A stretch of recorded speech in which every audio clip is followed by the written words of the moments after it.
horumarka dalku waxa uu ku jiraa qoyska oo hagaaga. Hagaaga qoyskuna waxa uu ku jiraa lamaanaha oo aqoonta qoyska yeesha. Haddii ay lamaanuhu aqoonta qoyska yeeshaan, waxa ay soo saarayaan ubad tayo leh oo si wanaagsan loo barbaariyay oo kaalin kasta oo ay nolosha ka galaan sida ay tahay uga soo baxa, dabeetana horseeda horumarka dalka.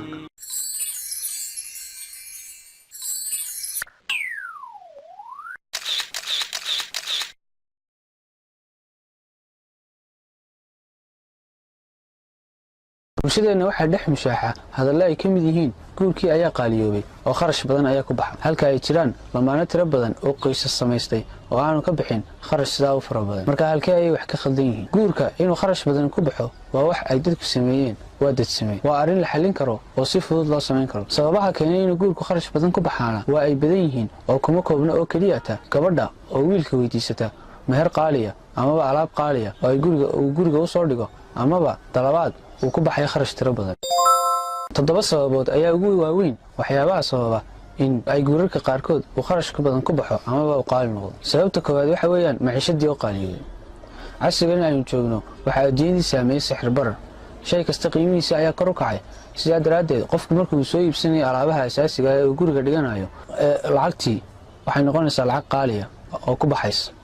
sidaa daraaddeed ayaa dad fara badan waxay u yiraahdaan guurkii ayaa qaaliyoobay, waayo waxay isku khaldaan maciishadii oo qaaliyooday iyo hawshan cusub ee ay imika galeen. sababta labaad ee sababtay inuu guurka kharash badan ku baxo waxa weeyaan iyadoo oo xilliga qalgalka uu dhaco kharashaad tiro badan iyo hawlgallo tiro badan oo aan wax macnaheeyo ku fadhiyin oo laga maarmi karo, sida ninka oo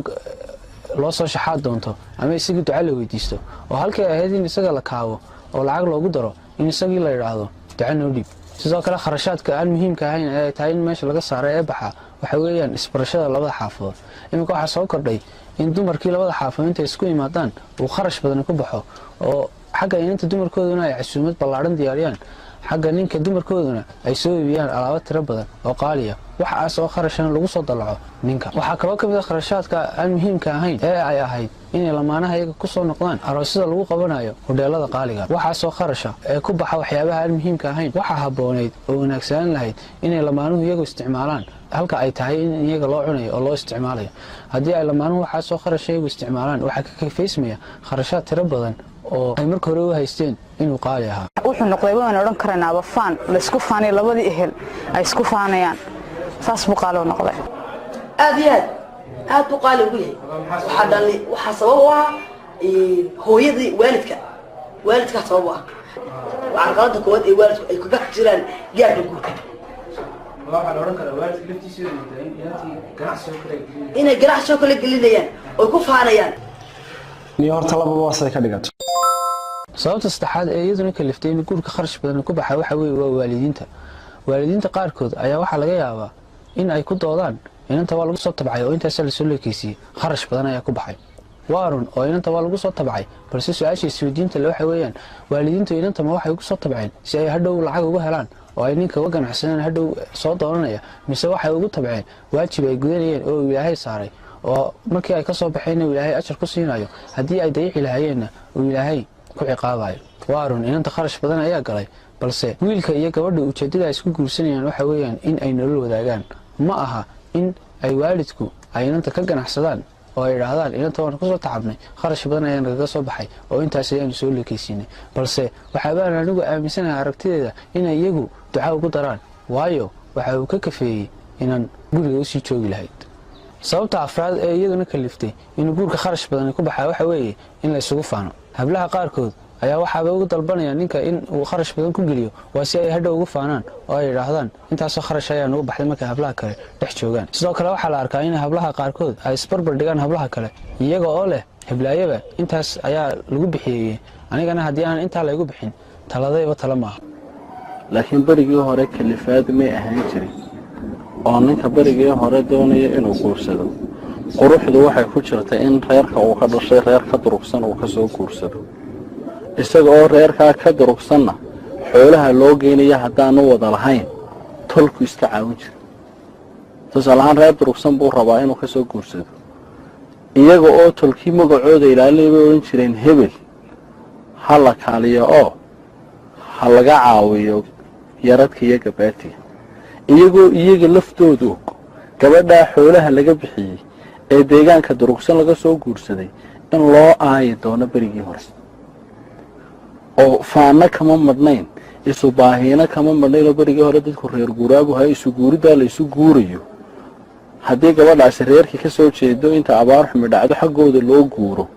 keligii iyo tolkiiba waa lagu xidhiidhin jira waxaa la odhan jira waa reerkii inala xidhiidka ah marka dhaqaalaha badan ee la bixinayay qib iyo magac iyo heblaaye intaasaa laga bixiyana xaggaa sharaf bay ka ahayd hebelle intaasuu bixiyaa sharaf u ahayde xagna dawey ka ahayd yaradkaa iyo gabaadkaa badanaa la bixinayaayo ninku markuu gabadha xoolo badan ka bixiyo waxaa adkaan jiray inay si fudud u kala tagaan oo furniinkaa hadeer falaha badan markaa taasi caqabad ma ahayn isaga canaa culayska waa la qaybsanaya laakiin maanta in xoolo badan la bixiyo ninkii gabadha doonayeyna waana ku kalifaan cid kala caawinaysaana ma jirto wax badan oo sababayaana ma jiro sababta shanaad ee iyaduna kaliftay inuu guurka kharash badan ku baxaa waxa weeyaan hablaha oo aaminsan inay xaqooda ku ilaashanayaan hablo badan ayaa waxaa laga yaabaa inay aaminsan yihiin inuu kulleyba ninku dayici doono sidaa daraaddeed haddii ay ku xidhaan meher adag oo qaaliya deetana ay ka dalbadaan inuu guriga soo dhigo kharashaad tiro badan oo aanu karaynin waxa ay taasi u saamaxaysaa inuu hadhow ninku uu habrado haddii uu isku dayo inuu gabadhaas si fudud u furo ama waajibkeeda kasoo bixi waayo sababta lixaad ee iyaduna kaliftay inuu guurka kharash badan ku baxaa waxa weeyaan waana ta ugu muhiimsane lamaanaha iyo bulshada guud ahaan oo aan fahansanaynba ujeedada laisku guursado ujeedada guri loo dhistaa waxa weeyaan in la iskaabo oo la isdhammaystiro balse bulshadu waxay u aaminsan tahay ninka oo subaxii shaqo taga gabadha oo guriga sii joogta iyadoo la isku guto baahiyaha uu ilaahay ku abuurtay labada jinsi iyo ubad la isku dhalo oo qura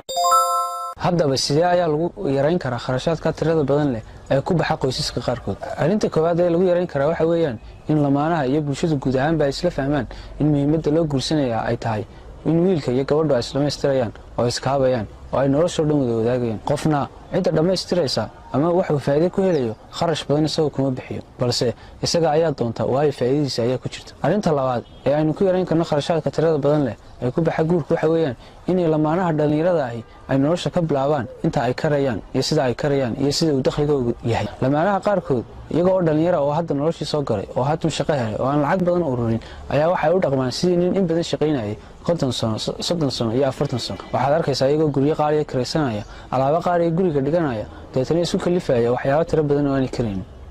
sidaa daraaddeed waxaa muhiim ah inay lamaanuhu isla fahmaan inay hadda u nolosha soo galeen inay iyagu isla jaan qaadayaan inay iyagu lacagta samayn doonaan inay lacagtu iska iman doonto 5 sano kadib 10 sano kadib deetana ay noqon doonaan qaar gala waxyaabaha iminka ay galeen iyo kharashaadka tirada badan leh ee iminka ku baxay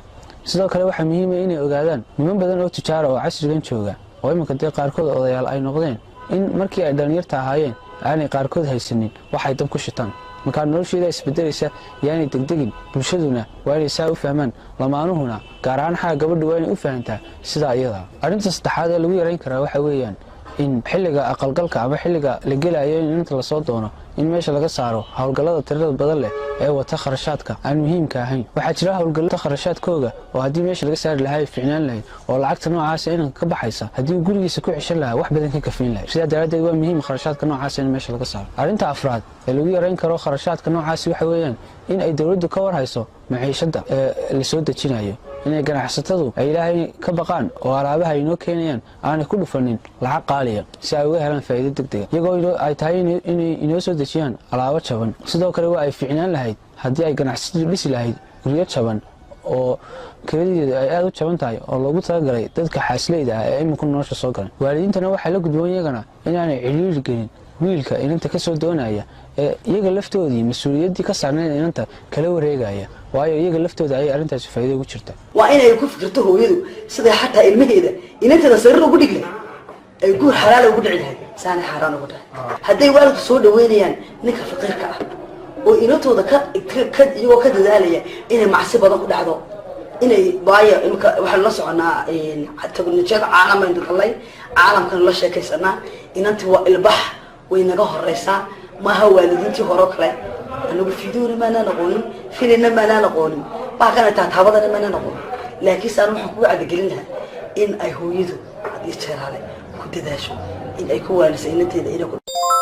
arrinta shanaad ee lagu yarayn karo kharashaadka waxa weeyaan in ay maxkamaddu soo gasho kaalinta ay kaga jirto nolosha qoyska. Maxkamaddu waxay ku soo gali kartaa kaalinta ay kaga jirto nolosha qoyska iyada oo marka hore shardi ku xidha lamaanaha isguursanaya inay aqoon u leeyihiin nolosha qoyska, iyagoo hubinaya inuu ninkan qaadi karo mas'uuliyadda gabadha. Deetana arrintaas gabadhii waxa ay aaminaysaa inuu xaqeeda sugmaayo oo ninka kuma xidhi doonto meher qaaliya iyo kharashaad qaaliya oo tiro badan oo ay aaminsanay in ay xaqeeda ku ilaashanayso haddii uu ninku uu dayaco waajibkeeda iyo xuquuqdeeda.